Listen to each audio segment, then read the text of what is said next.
Laura, fecha a porta e diminui esse som, por favor. Eu vou na fome.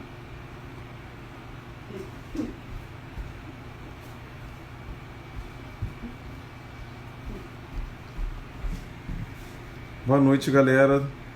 Doutor Marco Adriano já na área. Vou chamá-lo.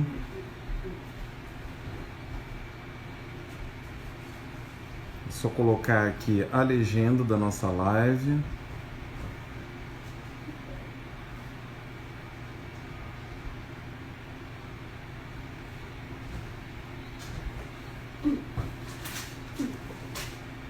Só um instante. Obrigado pela presença de todos.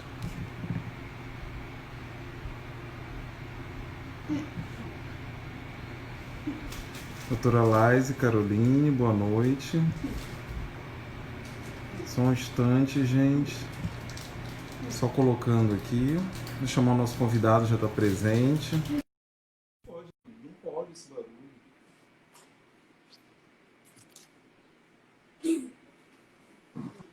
Doutor Marco, Adriano, boa noite.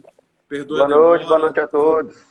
Eu passo por uns probleminhas técnicos aqui quando chove na minha área, mas graças a Deus a internet está tudo bem. Gente, boa noite, doutor Marco. Já lhe passo a palavra. Deixa eu adiantar aqui a nossa apresentação. 23ª edição, gente, do Diálogos de Pretitude.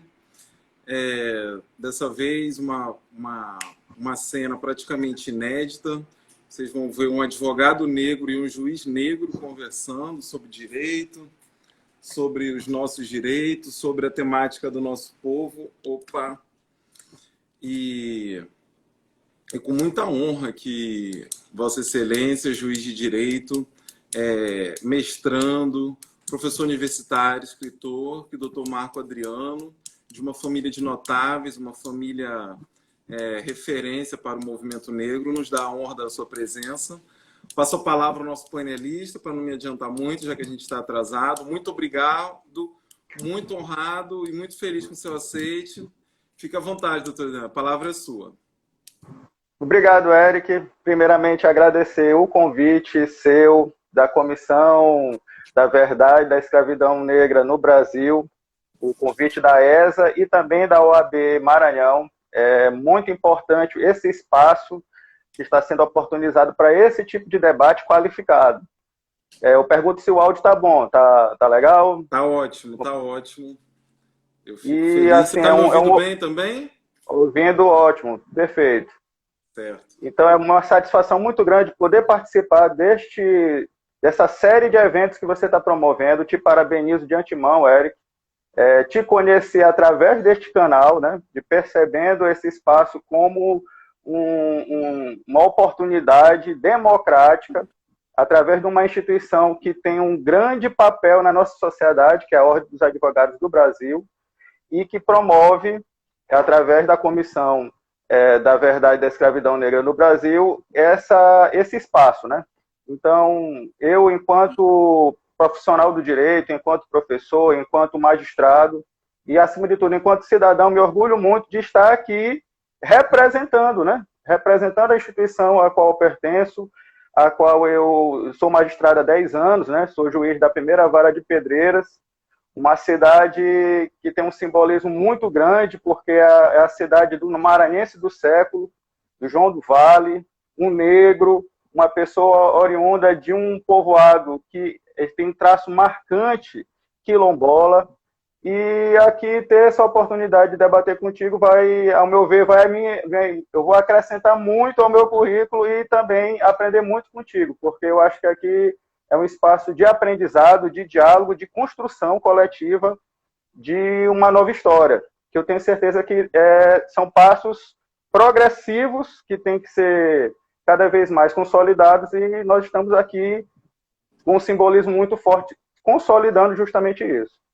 Sem dúvida. Muito obrigado. Fico agradecido pelas palavras. A honra é toda nossa. O simbolismo dessa live, essas lives ficam gravadas para o memorial da OAB, para a Comissão da Preservação da História da OAB. As pessoas daqui a 20, 30 anos, vão ver que advogado negro e juiz negro, juiz de direito negro, conversaram e puderam debater. E eu vou falar daqui a pouco, a gente começa falando sobre representatividade, doutor Marco, e daqui a pouco, eu vou chamar de vez em quando excelência, porque não é toda vez que a gente tem juiz negro. Eu então dispenso. A gente tem que valorizar os nossos ao máximo, é muito importante Obrigado. essa referência. E, gente, eu vou começando falando de representatividade, depois, num segundo momento, eu e o doutor Marco, a gente vai debater uma tese que a Joyce Berth, que já esteve aqui presente também, a professora, uma grande liderança nossa, né, doutor Marco? Ela comenta Sim. que já chegou o momento que a gente tem que parar um pouco de discutir só representatividade para discutir também proporcionalidade, né? Perfeito, perfeito. Né? Daí a gente entra um pouco nas nossas temáticas de algumas leis, como cota e essas outras coisas. Perfeito, Mas, ótimo. Gente, representatividade, muita gente sempre pergunta esses temas no nosso meio jurídico, por vezes não aparecem, infelizmente, né, doutor Marco? Não aparece na nossa academia, não aparece na pesquisa, não aparece na extensão. Representatividade, gente, ela pode ser externada por esse medo de se expor, problemas de aceitação da imagem, e toda vez que a gente for fazer um estudo de sociedade, comportamento humano e principalmente o nível de influência, o doutor Marco vai poder falar disso, sobre o nível de influência, a gente vai ver o quanto é importante ter alguém parecido com a gente, que se comporte como a gente, em todos os espaços, em todos os ambientes. E hoje a gente vai falar do judiciário. Eu como advogado, o doutor Marco como juiz de direito, o quanto isso há 30, 40 anos atrás, um bate-papo entre o juiz negro e o advogado negro ia ser impossível, por diversas coisas, pelo alto ódio que foi disseminado entre nós, pelo ódio entre irmãos que é disseminado até hoje, para que haja um bloqueio e a gente não possa se conversar, que a gente possa odiar nosso irmão. Então, a gente vê sempre que os padrões europeus, qual a dificuldade da representatividade? É que os padrões europeus, eles ocupam todos esses espaços de protagonismo, né? Ele faz com que a gente acredite que esse seja um modelo correto. Doutor Marco, falando da minha primeira formação em comunicação na UFMA, e daqui eu já vou passar a palavra para você, eu passei do colégio, né? Me formei em 99, 2000 eu estava na UFMA no primeiro semestre, em comunicação. E eu foi uma das coisas que me bloqueou, era uma época difícil da UFMA, eu entrei, já teve aquelas greves que eram 6 meses, 8 meses, e uma das coisas que eu sempre me perguntava, eu ficava, gente, mas só tem o Heraldo Moreira, só tem a Glória Maria. Isso era o começo dos anos 2000, né? Hoje em dia a gente ainda tem mais. Mas eu falava, gente, como que eu vou quebrar todos esses obstáculos? Como é que eu vou chegar lá? E a gente não tinha essa representatividade na comunicação. E a gente passa também por isso na nossa academia. Passo a palavra a você, doutor Marco. Fique à vontade a explanar aqui. Eu estou aqui para aprender com você hoje. Obrigado, Érica. A tua introdução é justamente a linha que eu gostaria de trabalhar, né? Assim, eu enfatizo que ao longo da minha trajetória, eu sou também mais ou menos da tua idade, eu entrei na UFMA em 2000.2, eu me graduei em Direito em 2005.2, em 25 de agosto de 2005, a data de colação de grau em bacharel em Direito, e daí para cá vão completar 15 anos, né, de graduação, e já são quase 11 anos de carreira na magistratura. De Tribunal de Justiça, eu ingressei em 2006 como analista judiciário. Então, quanto à representatividade, eu já inicio dentro da própria representatividade no judiciário através do concurso público, né? Então, a gente tem que buscar o fundamento dessa representação, ela tem respaldo, primeiramente, constitucional, que a Constituição ela assegura justamente o pluralismo da sociedade, ela está consagrado no preâmbulo da Constituição.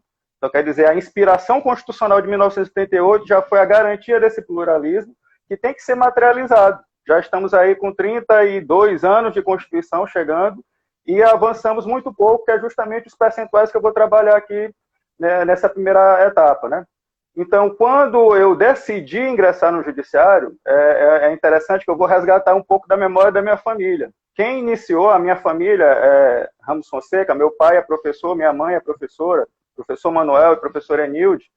Então, eles já se formaram com um pouco mais de idade, acima de 40 anos, e eu sou o filho mais novo de 5 irmãos. A diferença é um pouco grande em relação a eles. Então, digamos assim, os meus irmãos, eles tiveram muito mais dificuldades do que eu, porque eu já cheguei um pouco depois com a consolidação de uma estrutura familiar. Meu pai é de Viana, natural de Viana, é uma família parda e na miscigenação ele tem também traços indígenas. Eu tenho a bisavó do meu pai é índia. Então, mas dentro desse pluralismo da minha própria família, a gente foi ingressar no universo jurídico através dos meus 2 irmãos mais velhos, Marco Aurélio e Marco Antônio, um é promotor e o outro é delegado, e começaram advogando, inclusive lá em Pedreiras. Então, Pedreiras ele tem um vínculo muito forte com a minha família. E desde jovem, eu sempre fui inquieto com as desigualdades, com as situações, aquela inquietude que eu marquei, não, vou ingressar no curso jurídico porque eu acredito que eu possa dar minha contribuição. E, a princípio, a minha identidade era com o Ministério Público. Só que, quando eu ingressei no Tribunal de Justiça como analista judiciário em 2006, o 10º colocado na época, eu trabalhei com o magistrado Raimundo Melo, que hoje é desembargador, e foi um grande professor para mim, e eu me identifiquei com a carreira da magistratura dentro dessas minhas inquietudes. Eu pensei, não, eu acredito que eu possa dar uma contribuição dentro do judiciário. E aí eu destaco, até esse momento, até a minha posse, até o dia 23 de novembro de 2009, que foi a posse, eu passei em primeiro lugar no concurso de juiz, nesse concurso de 2009, não tinha cotas, e eu fui perceber esse conceito de representatividade ao ser entrevistado, e aí vem a comunicação social com um papel fundamental.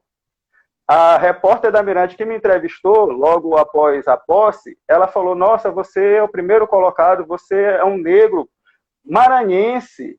Ela falou assim com tanto orgulho que eu fiquei assim, aí eu caí, rapaz, que representatividade, né?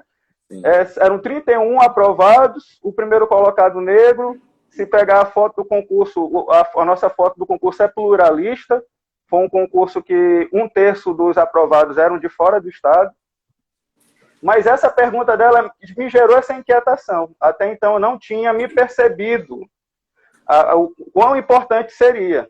E aí, ao longo de 10 anos de carreira, eu trabalhei na comarca de Bacuri, uma cidade na região do litoral ocidental maranhense, uma região predominantemente negra. Tem um povoado chamado Bitiua, que lá era uma área quilombola, tem um povoado Portugal, que o nome já diz tudo, era justamente onde chegavam os navios negreiros na região maranhense, ainda na época do tráfico de escravos. Travou? Não, estou te ouvindo. E lá nesse povoado, eu tive essa curiosidade de ir lá, eu conheci todos os povoados da comarca de Bacuri, que integra Bacuri e Apicuaçu, e ao conhecer esse povoado, eu fiquei aquela coisa, cara, eu sou um juiz, aí eu fui me conscientizando disso, né, dessa percepção. Lá e a empatia da população contigo, tá entendendo? Porque a figura do juiz tem aquela figura distante, aquela figura que eu, particularmente, eu não tenho o perfil, justamente como tu iniciaste, né? Aquele perfil europeu do juiz, que é um juiz branco, um senhor idoso. Eu tinha apenas 26 anos de idade quando ingressei na magistratura, e era jovem, negro, numa cidade negra, e eu acredito que isso teve um impacto positivo nessa relação de aproximação com a sociedade. Sem dúvida. E ao chegar em Pedreiras, em 2013, cheguei em Pedreiras, e sempre eu tive muitos projetos sociais, iniciativas de ações sociais com a comunidade, palestras nas escolas, sempre faz parte da minha identidade, meu traço marcante enquanto magistrado. E até que em 2016 houve uma Semana de Consciência Negra. Era o mês da Consciência Negra. E eu fui convidado para palestrar. Dei várias palestras em todas as escolas de ensino médio e algumas de ensino fundamental. E como isso teve uma repercussão, eu trabalho em vara de fazenda pública, acaba que a gente decide ali vários temas polêmicos, impactantes da sociedade, questão de greves, ações de improbidade, afastamento de prefeito, você acaba tendo uma visibilidade muito grande. E eu morava em Pedreiras, eu morei em Pedreiras, tenho uma casa ainda em Pedreiras, morei com minha família durante 6 anos lá. E meus filhos estudavam lá, então meu pertencimento a Pedreiras é muito forte.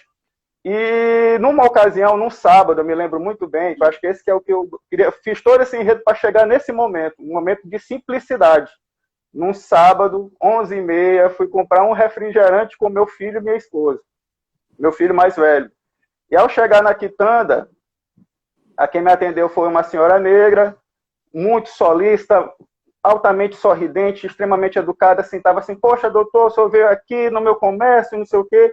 Aí me atendeu muito bem, falou, não, eu quero lhe apresentar para minha neta. Aí eu fiquei, minha neta? Aí, não, pode trazê-la. Aí veio uma menina, meu filho tinha, na época, 6 anos de idade, essa menina tinha 10. Tem a idade do meu filho atual, mais velho. E a menina, ela falou, não, eu quero lhe apresentar para minha neta. Aí eu, beleza, trouxe a menina e falou para ela. Na hora que a menina me viu, aí ela falou, tá vendo, minha filha? Esse aqui é o juiz da comarca. Aí eu fiquei com aquilo marcando. Aí ela falou, esse aqui é o juiz da comarca, ele é um juiz negro, ele é um de nós. E falou, você pode ser tudo que você quiser, porque está aqui a prova. Um juiz negro como você e que é juiz. Então aquilo chegou, impactou em mim de tal forma. Emocionante demais, né, amigo? Não, é muito emocionante, é muito emocionante. E assim, ali, e ela falou, foi contar a história, que a neta não se aceitava, não aceitava a identidade pelo fato de ser negra, pelo fato de ter o cabelo cacheado. Aí era uma menina linda, mas sofrendo as consequências de uma sociedade que preconiza determinados padrões físicos, padrões comportamentais.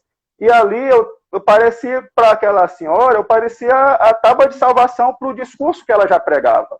Então, veja bem, uma avó negra trabalhando na sua casa, com a sua família, tirando o seu sustento digno, e ao chegar, foi preciso eu chegar para, digamos assim, relegitimar o discurso dela.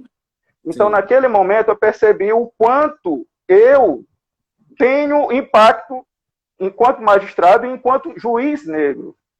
E, coincidentemente, naquele mesmo ano, foi o primeiro evento, existe um Encontro Nacional de Juízes e Juízas Negras do Brasil. Estamos no 4º ano. Este ano, se não fosse a pandemia, estaríamos promovendo o 5º evento. Um evento promovido pela AMB, pela AJUF e outras associações. Justamente, então, esse debate da representatividade é um debate que já está sendo sedimentado, primeiramente, no âmbito associativo. Eu, por exemplo, eu sou juiz no Maranhão, sou associado à Associação de Magistrados do Maranhão, sou 3º vice-presidente da Associação de Magistrados do Maranhão, a convite do presidente Ângelo, a quem eu agradeço, e a todos os presidentes da Associação de Magistrados que já antecederam.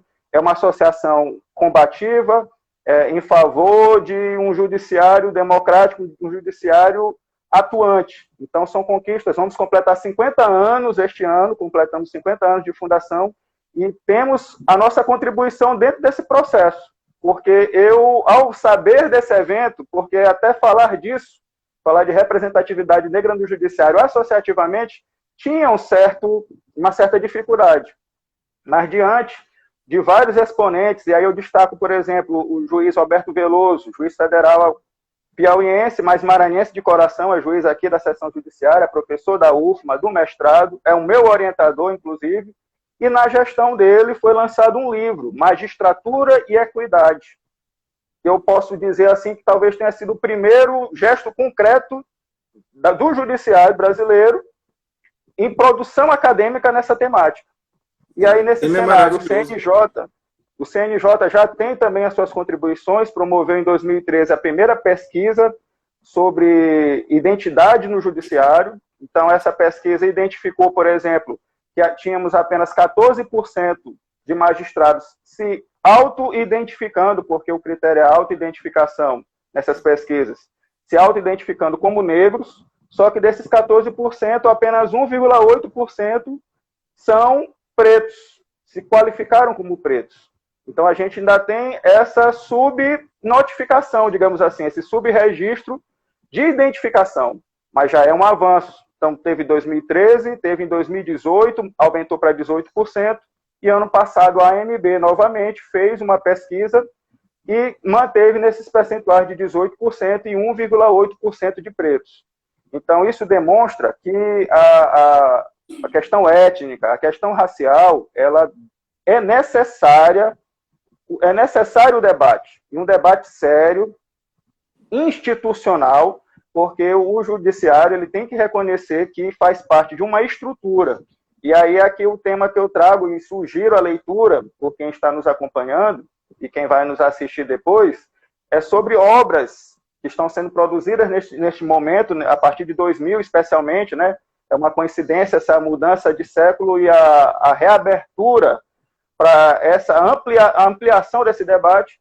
E aí eu sugiro muito a leitura do livro do Silvio Almeida, que é professor da PUC, e fala sobre racismo estrutural, o que é racismo estrutural, eu até estou com ele bem aqui, é da série Feminismos Plurais, da Djamila, né? Da Djamila Ribeiro, e o Silvio Almeida, ele vem trabalhando o tema racismo estrutural, e eu fui ter acesso a essa informação no primeiro encontro de juízes negros que eu participei em 2018. E lá também foi recomendada a leitura do Adilson Moreira, né? Também doutor, que debate a questão do racismo recreativo. Então, por que essas duas obras são marcantes? Porque elas trazem a perspectiva de autores negros que, sem querer desqualificar pessoas brancas debater esse tema, até porque é necessário que o branco também debata, mas são dois excelentes profissionais, dois excelentes autores, professores, que têm repercussão internacional. Então, o Brasil está inserido num cenário internacional de debate dessa temática. E aí, por que a gente chega nesse momento para falar de representatividade? É simplesmente pela seguinte constatação: 55% da população brasileira é negra, parda ou preta. E como é que apenas 18% nessa estimativa das pesquisas mais recentes, 2018 e 2019, apenas 18% estão representados dentro do judiciário? Então, quer dizer, a gente não tem uma equidade nessa representatividade. Então, como você falou no início, é necessária uma proporcionalidade, porque na medida em que se respeita essa proporcionalidade, e aí as estratégias, as políticas públicas têm que ser consolidadas e estruturadas para desconstruir e ressignificar esse cenário, é justamente nessa linha, para que se garanta que a população se sinta representada no judiciário. Isso reafirma a própria crise de representatividade que nós estamos vivendo, né? Das instituições como um todo, seja por crise política, social, econômica, mas especialmente um traço desse processo crítico que o judiciário passa atualmente. E aí o que eu espero é que cada vez mais eventos como esse sejam repetidos e que o CNJ avance na política judiciária, Eric. Porque em pesquisa aqui no site do CNJ, procurando as resoluções que tratam do tema, eu esperava sinceramente que houvesse uma resolução tratando da instituição de comissões de representação, comissões de representatividade, seja de gênero ou seja racial. A de gênero já existe as coordenações, mas na perspectiva da proteção à violência à mulher, né? O combate à violência contra a mulher. Só que a gente ainda não avançou no nível institucional para instituir essas comissões em cada tribunal de justiça. Existem experiências isoladas, mas eu acredito que como o CNJ é que centraliza a política judiciária, era importante que o CNJ avançasse, já que o CNJ possui uma resolução prevendo a reserva de vagas, né, a negros de 20% em concursos públicos para carreiras da magistratura e também dos cargos efetivos, e tem a resolução que trata da política penitenciária. E aí o que me deixou, assim, de certa forma, um pouco perplexo. a resolução última, que é de agora, a 307, que é de dezembro do ano passado, fala de política penitenciária, ela consagra a necessidade de estruturação de estratégias, de políticas públicas no âmbito penitenciário para respeitar a equidade racial. A questão racial tratada na perspectiva penitenciária. E aí, por que talvez isso? O CNJ tenha atentado a isso? Porque também nas estatísticas, a massa carcerária é predominantemente negra. Então, se a preocupação do CNJ é quanto à política penitenciária, eu acredito que seja muito mais necessário ainda a gente debater isso enquanto política judiciária, estrutural. E aí avançar não meramente a reserva de vagas, até porque essa reserva ela expira em 2024, a lei 12.990, ela prevê o prazo de 10 anos, a gente aí em 10 anos avançamos muito pouco, né? Sim. Porque o CNJ em 2013 disse que eram 14%, e agora em 2019 a AMB identificou apenas 18%. Então avançamos em 6 anos apenas 4% nos cargos públicos. Então quer dizer, a cota ainda não alcançou o seu objetivo, porque não conseguimos nem garantir esses 20% que a lei prevê. Então, daí a importância de que seja reconhecido que o Estado brasileiro, isso aí é reconhecido já por convenções internacionais, que o Brasil reconheça que estruturalmente é um Estado racista. Isso é fato. Quem diz que não existe racismo no Brasil é uma pessoa que ignora a realidade fática. Quem vem com o discurso de que não existe, que o Brasil não é racista, que não temos racismo no Brasil, é uma pessoa que está ignorando a realidade fática. Talvez eu, por muito tempo, não tenha tomado uma posição quanto a esse tema. E aí eu agradeço muito a senhora lá da Quitanda de Pedreiras, porque ela me fez perceber a necessidade de eu me posicionar. Eu, enquanto magistrado, enquanto agente político, porque os juízes são agentes políticos, na classificação de direito administrativo, nós somos membros de poder. É um dos 3 poderes da República. Então, nós, juízes negros, não podemos ficar calados, porque, como o Martin Luther King mesmo dizia, o que mais ele tinha temor, o que mais o decepcionava, era o silêncio dos bons. Então, se nós alcançamos um espaço de fala, estamos hoje aqui debatendo, eu e tu, debatendo essa questão da representatividade no judiciário, a nossa voz, ela representa milhões de pessoas. Milhões de pessoas. Então, por exemplo, a questão do George Floyd nos Estados Unidos, a questão do João Pedro no Brasil, a questão da criança do Miguel lá em Pernambuco, a questão do João aqui de São Luís, que a gente não pode pensar que é uma coisa distante, é uma coisa... Aqui como diz mesmo, é de pele, a gente sente. Sim. A gente não pode silenciar diante dessa realidade. Temos que formar opinião. Temos que estimular que as pessoas tenham comportamentos antirracistas. Porque não basta você não ser racista, você tem que se posicionar. E aí é uma posição social que é necessária, que seja adotada a cada dia. É desconstruir todo um processo de naturalização, porque a gente foi habituado a suportar o que os autores chamam de microlesões, né, de microviolências.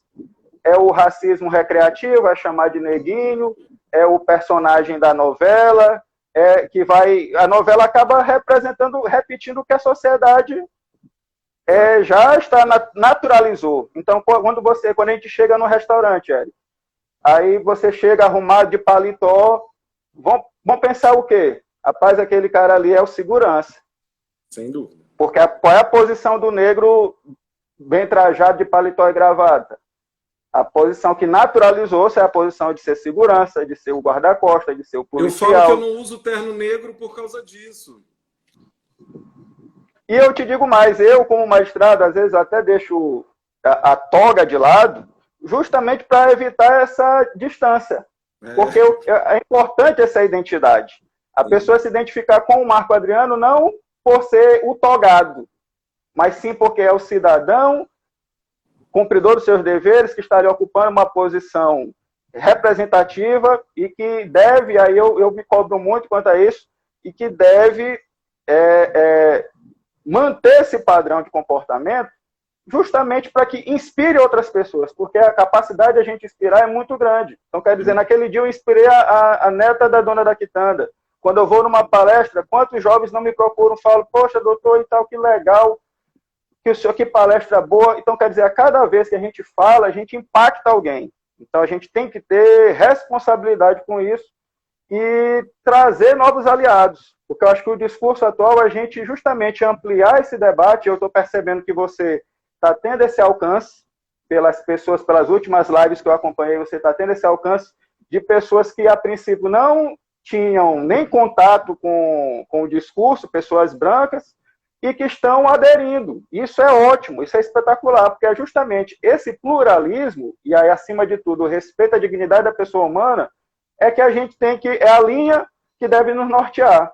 Porque, só a título de exemplo, existe uma Convenção Internacional de Eliminação de toda forma de discriminação racial, que é do dia 8 de dezembro de 1969. Ela fez 50 anos. E o que nós avançamos? Quem falou a primeira vez sobre ação afirmativa? Foi essa Convenção Internacional de 69. Qual foi o cenário que ela estava contextualizada? O cenário dos atos lá civis dos Estados Unidos, né? A luta de Martin Luther King, o processo de apartheid lá da África do Sul.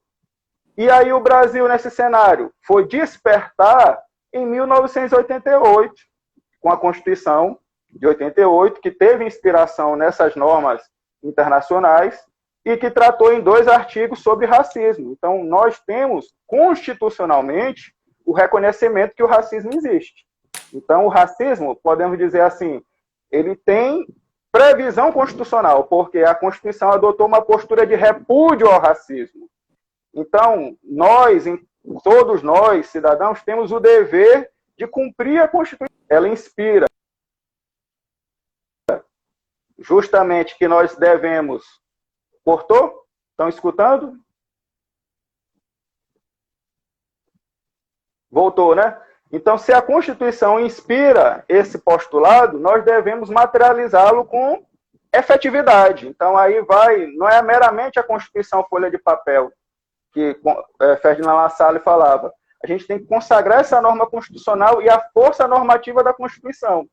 Então, nós, enquanto sociedade, temos o dever, eu não trato muito como um débito social, mas temos o dever de nos posicionar e reconhecer que é necessário avançarmos em políticas públicas, em ações afirmativas, e aí a lei que preveu a primeira ação afirmativa que foi consagrada no cenário mais recente foi as cotas na UNB, que foi alvo de uma DPF, o STF consagrou. A cota da UNB, sem lei, ela tem amparo na Constituição.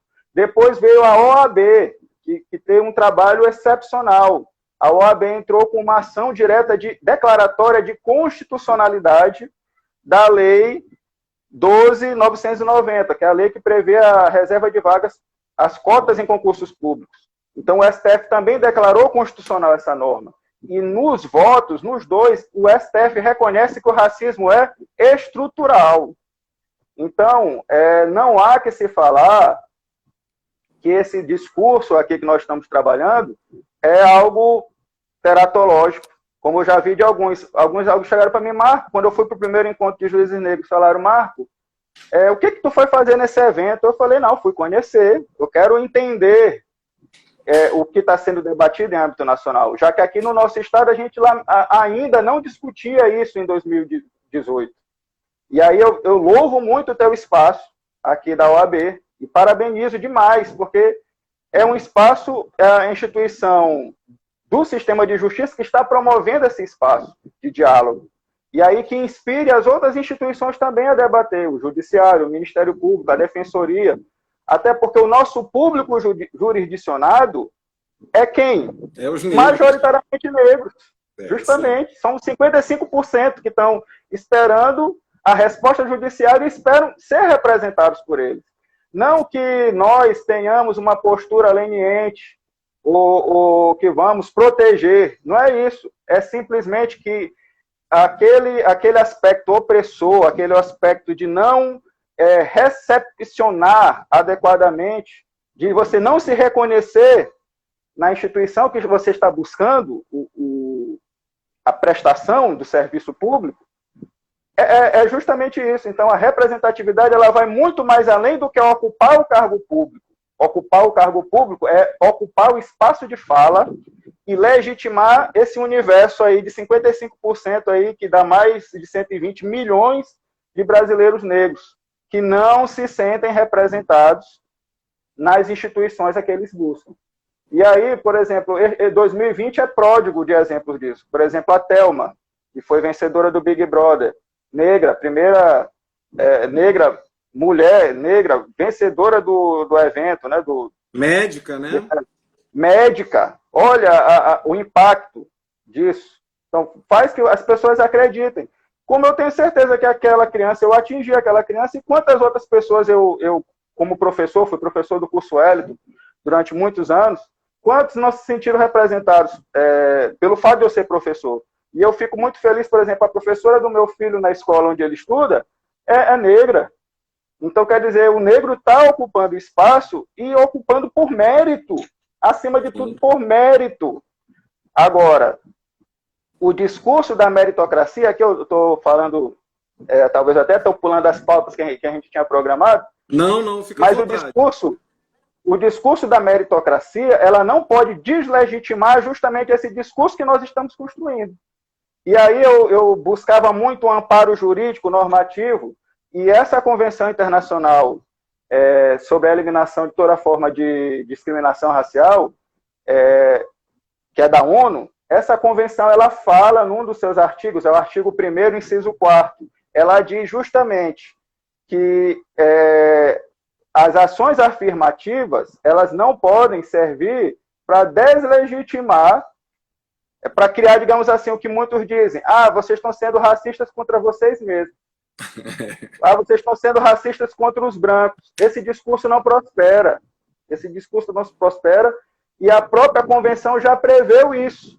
Ela diz explicitamente que o fato de dar um tratamento diferenciado a determinadas etnias ou por origem social não significa que você está reafirmando o racismo. Você está justamente partindo de que o racismo existe e que precisa ser instituída uma política para equilibrar. Perfeito. E aí o fundamento disso aí é a igualdade material.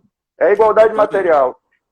E no evento que eu participei em Brasília, com o 3º Encontro de Juízes Negros, em 2018, o ministro Reinaldo, que escreve sobre o princípio da fraternidade, ele foi muito feliz na fala dele ao contextualizar nos séculos essa luta contra o racismo. Então, no século XIX, a luta era pela liberdade dos negros, porque havia a escravidão, o processo escravocrata, uma sociedade excludente, que essa transição pós-Lei Áurea certamente não foi a mais adequada, porque esperamos aí mais de um século para vir uma norma prever, reconhecer que existia racismo, reconhecer que a nossa sociedade é racista e daí em diante construirmos novos caminhos. E aí o ministro Reinaldo fala que a luta do século XIX era pela liberdade, a luta do século XX foi pela igualdade, e aí a nossa Constituição ela garantiu essa igualdade material, e a luta do século XXI é pela fraternidade. E aí a consolidação das ações afirmativas, elas vêm cumprir justamente esse viés da fraternidade.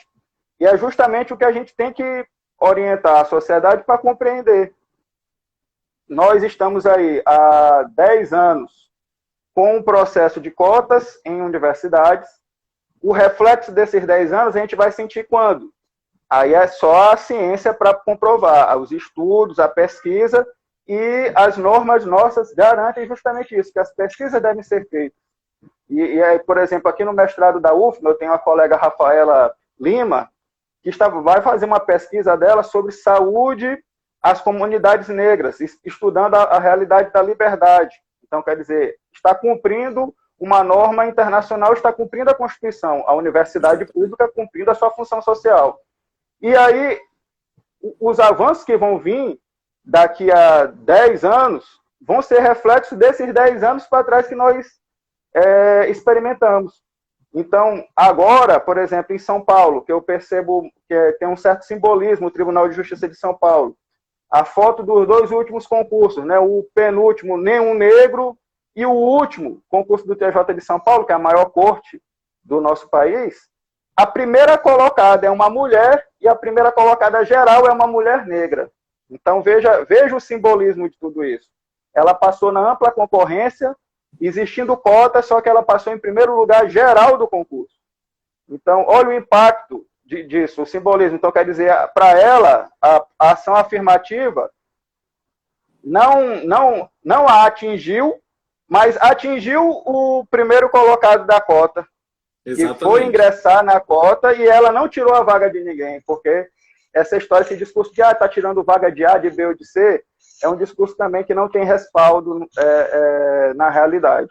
Então, quem critica a cota são pessoas que ainda não compreenderam o cenário nacional histórico, porque vivemos 300 anos de escravidão, estamos aí há 120 anos de pós-proibição da escravidão, mas temos inúmeras formas de escravidão ainda materializadas no dia a dia.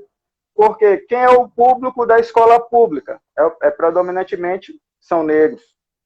Quem vai buscar o espaço numa universidade pública? O negro era a minoria. Na minha turma só tinham 2. De 35 da minha turma eram apenas 2 negros. Hoje a realidade é bastante diferente. Então você percebe que no âmbito universitário já democratizou esse acesso e o reflexo disso nos concursos públicos também é um processo que vai demorar um certo tempo. Vamos chegar o dia que aquela cota de 20% vai ser pouca. Exatamente. Já vai ser insuficiente. Mas a gente tem que buscar justamente legitimar essas políticas que estão sendo constituídas e que vêm, diante daquele discurso de quem entende que é um débito, que vem compensar um débito, porque esse débito ele é imensurável, esse débito ele não tem como ser reparado. Se disser, vamos reparar o débito. Por isso que às vezes eu não gosto muito da expressão débito. Mas quem entende nessa perspectiva, e eu respeito, porque tem amparo científico, eu respeito muito esse posicionamento, mas esse débito ele não vai ser pago, porque vidas, muitas vidas foram perdidas, muitas vidas na própria travessia. E aí o autor, agora eu me esqueci o nome dele, mas é um autor branco, inclusive. Laurentino Gomes. Excelente. Ele explica muito bem que o tráfico negreiro, inclusive, impactou na mudança da rota dos tubarões. Exatamente. Só para você ver quantas pessoas morreram em nome dessa política segregacionista e colonialista. E o Brasil tem as suas diferenças, por exemplo, em relação aos Estados Unidos, porque foram 2 tipos de colonização totalmente diferentes. Então, são 2 tipos de lutas totalmente diferentes.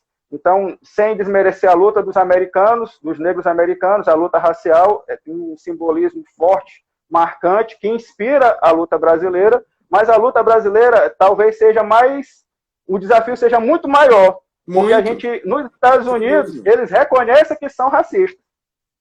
E o brasileiro insiste que não há uma sociedade racista. É essa a grande diferença. E aí a gente tem que primeiro trabalhar para que as pessoas compreendam que a sociedade nossa é estruturalmente racista, para que aí a gente consiga dar o segundo passo. Então, quer dizer, os americanos eles estão um passo à frente pela própria forma de colonização deles. E aí eu passo a palavra a ti para que a gente possa trocar essas ideias. Sim, sim. Estou dando tempo, voou. Eu já ia interromper você. Preciso muito fazer uma pergunta aqui que é muito importante para a gente fechar. O tempo voou. Doutor Adriano, já quero fazer aqui um segundo convite para a gente estar junto em julho. Se você puder, na sua agenda, depois você vê, para a gente continuar. Ou se tu quiser para a gente prorrogar aí pelo menos mais uns 30 minutos no segundo então tempo, ótimo. Aí eu estou à disposição, estou aqui à disposição. Ótimo, ótimo, melhor ainda. Vamos prorrogar mais 30 minutinhos. Doutor Adriano, você falou Silvio Almeida, uma grande liderança do movimento negro nosso. Amanhã o Silvio Almeida vai estar no Fantástico. Quem vai entrevistá-lo? Perfeito, ótimo. Pois é, quem vai entrevistá-lo amanhã no Fantástico? É o próximo convidado do Diálogos de Pretitude, já vou adiantando aqui para vocês, dia 22. É o apresentador e repórter da Globo, do Fantástico, de todos os programas da Globo, Manuel Soares. Ele vai estar aqui na Ótimo, parabéns. segunda-feira. Ele vai estar aqui na segunda-feira. E você citou também, para a gente encaixar nessa pergunta que eu vou falar, a gente falou desse primeiro grande jurista, que foi o Silvio Almeida, e você falou também do grande Adilson Moreira, formado em Harvard, tanto mestrado quanto doutorado em Harvard, poliglota, assim como o Silvio. O Silvio é o autor da tese mundial de racismo estrutural, gente. Assim como o Adilson Moreira, ele é o autor da tese mundial de racismo recreativo. Esses livros já estão com idiomas quase mundial, contrato assinado para ser disseminado no mundo todo.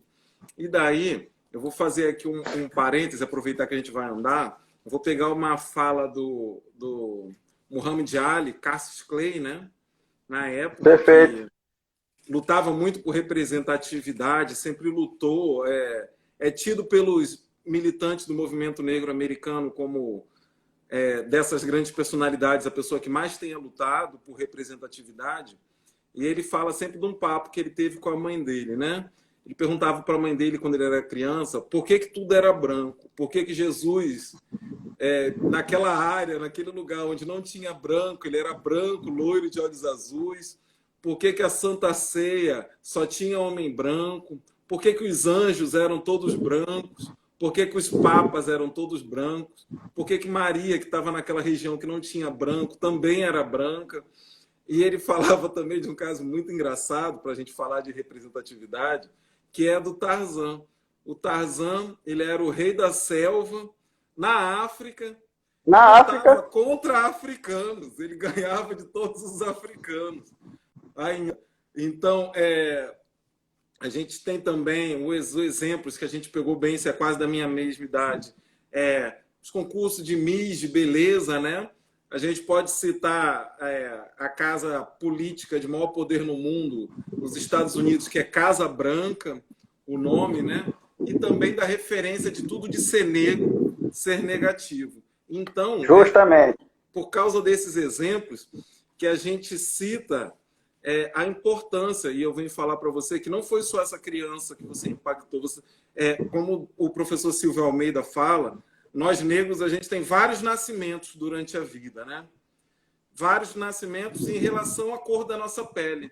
E quando você cita esse caso da avó com a neta, foi mais um nascimento que você teve em relação à sua consciência, como ser humano, como tudo. Mas antes disso, identidade, exatamente. E eu não tenho dúvida que antes disso você já teria impactado muito antes, por causa que esse protagonismo ele é fundamental para o nosso povo. Hoje eu estou conversando com um juiz negro nessa live, nesse espaço. O primeiro juiz negro está nesse espaço conversando comigo, assim, a gente atingiu o teto do judiciário, é muito importante. Então, por isso que eu vou passar a palavra, já trazendo para a nossa academia, o quanto era difícil, eu vou fazer uma pergunta.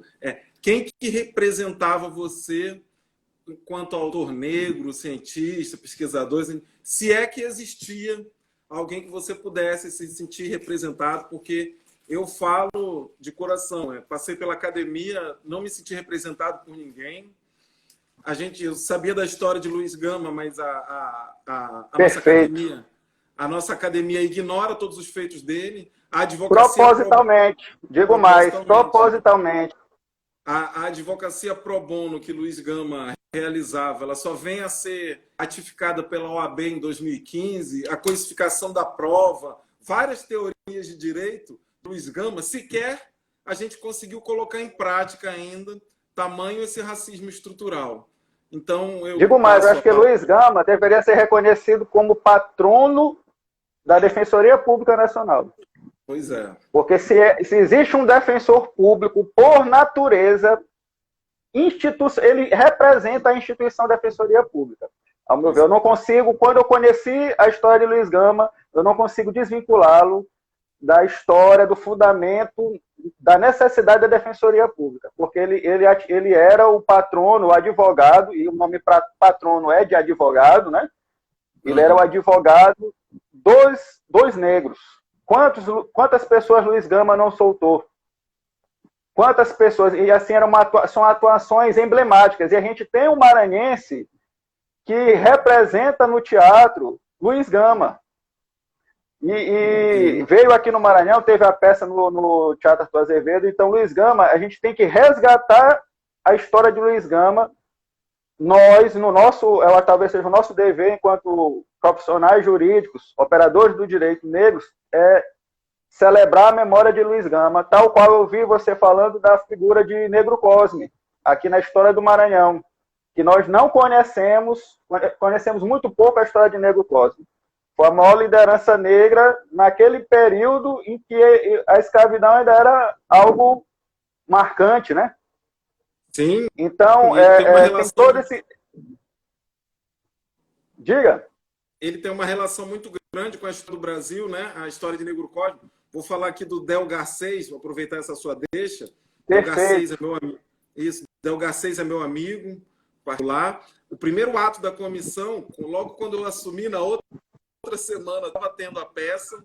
A gente foi à OAB, a segunda seccional do Brasil, depois da OAB de São Paulo, a entregar pós-mortem a carteira de advogado, porque as pessoas pensaram... Viu? Pois é, as pessoas pensam assim... Espetacular. Aí as pessoas pensam assim, Luiz Gama. Gente, a família de Luiz Gama está viva até hoje. Essa carteira da OAB aqui do Maranhão chegou no tetraneto dele. A gente pensa até em trazer a família para cá, porque as pessoas pensam que às vezes seja uma coisa que não tem existido. E daí... Pois é. E daí, aproveitando sua fala, falar também de Luiz Gama, foi o primeiro habeas corpus da história do Brasil. As pessoas também não sabem. E quando a gente vem falar de Negro Cosme, é tido como o maior herói da história.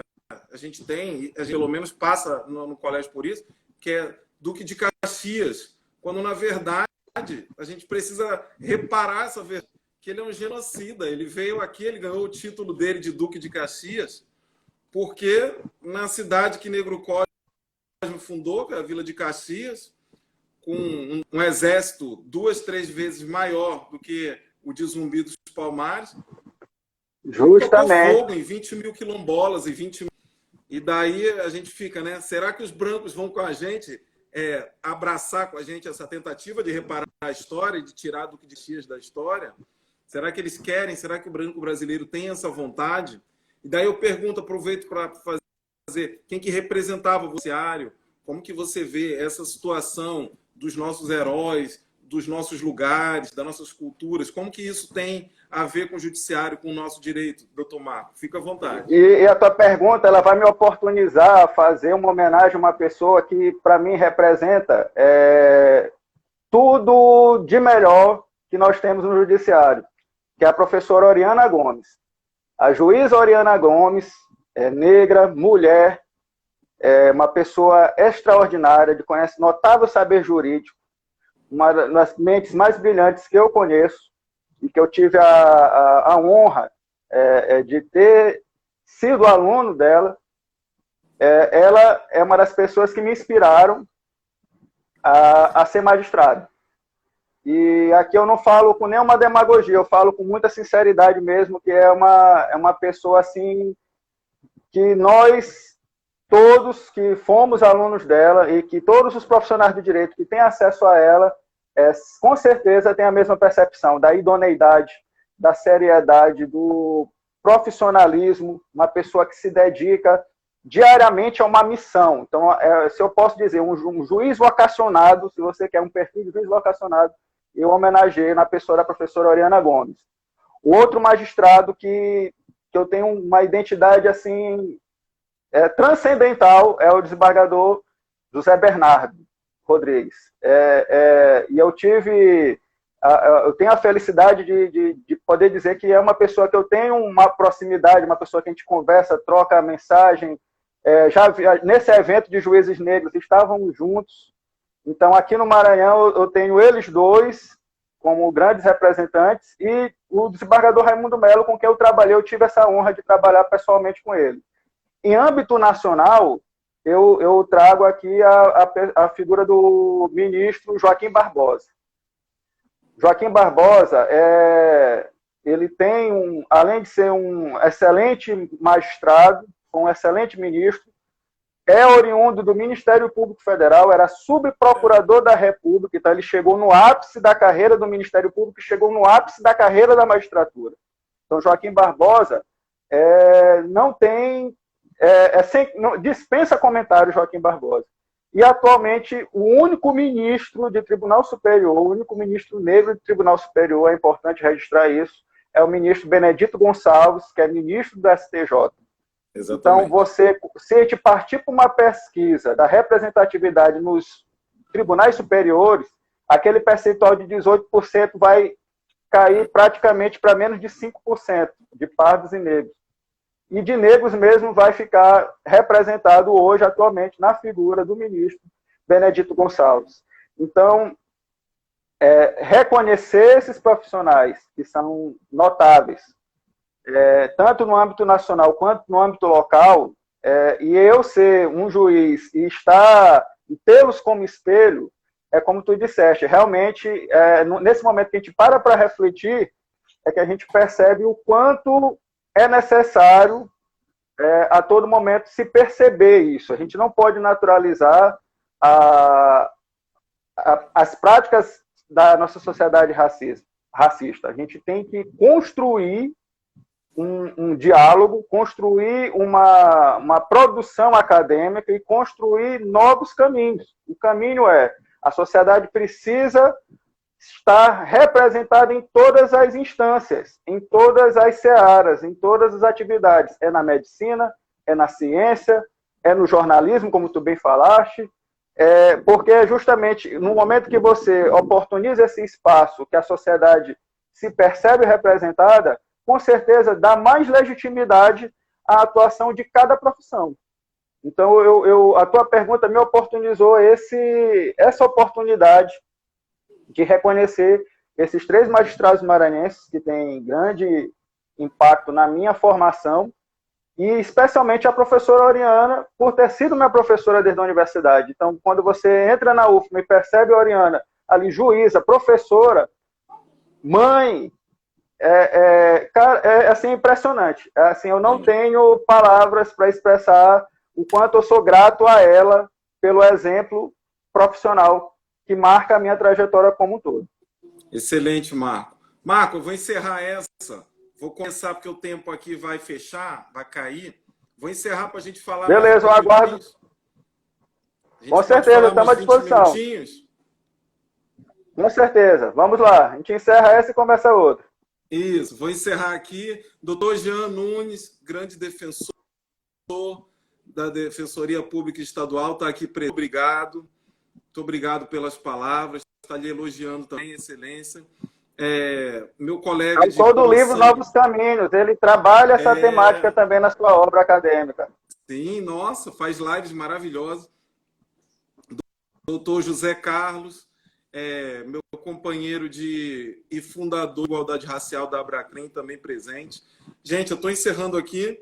A gente já volta, porque esse papo é bom, passa voando e a gente fica sem ter tanto assunto para a gente falar. A gente volta já para mais um bate-papo. Muito obrigado. Até logo, doutor Marco.